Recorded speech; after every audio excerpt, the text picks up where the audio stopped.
22 जानेवारी रोजी अयोध्येत होणाऱ्या राम मंदिराच्या उत्सवाच्या पार्श्वभूमीवर संपूर्ण देशात उत्साहाचं वातावरण पाहायला मिळतं। या उत्सवाच्या आधी देशात आणि राज्यात विविध कार्यक्रमांचं आयोजन करण्यात आलंय, तर मुख्यमंत्र्यांच्या ठाण्यात देखील आतापासूनच राम मंदिर उत्सव जो आहे तो साजरा करण्यात येतोय। शिवसेनेचे माजी नगरसेवक सिद्धार्थ ओवळेकर यांच्या वतीनं आज घोडबंदर रोडवरील ओवळा गावामध्ये 25 फूट असलेल्या हनुमानाच्या मूर्तीजवळ हजारो पंत्या लावण्यात आल्या होत्या।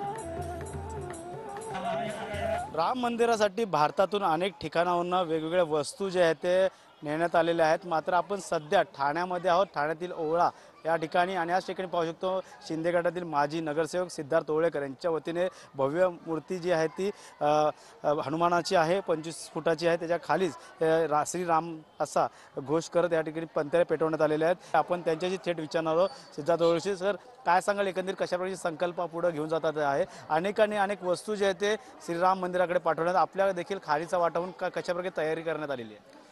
आज खरं तर ठाण्यामध्ये माननीय मुख्यमंत्री एकनाथजी शिंदे साहेब यांच्या आदेशान्वये आम्ही 22 जानेवारीला होत असलेल्या श्रीराम मंदिराच्या प्राणप्रतिष्ठाचा शंख जो आहे तो आम्ही घोडबंदर रोड येथून हनुमान मंदिरातून आम्ही सुरुवात केलेली आहे या दीप उत्सवाची। महिला म्हणून आज पंत्या पेटवल्या, किती मोठा उत्सवाचं वातावरण आहे या ओवळा गावामध्ये? खूप उत्सवाचं वातावरण आहे। आमच्या नगरसेवकांच्यामुळे आम्हाला आज भेटलं बघायला, असं करण्यास भाग पडलं।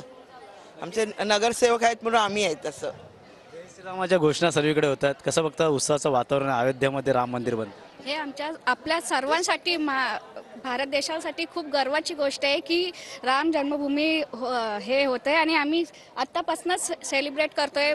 त्यामुळे दिनेश दिवेसह गणेश सोरा, टीव्ही मराठी,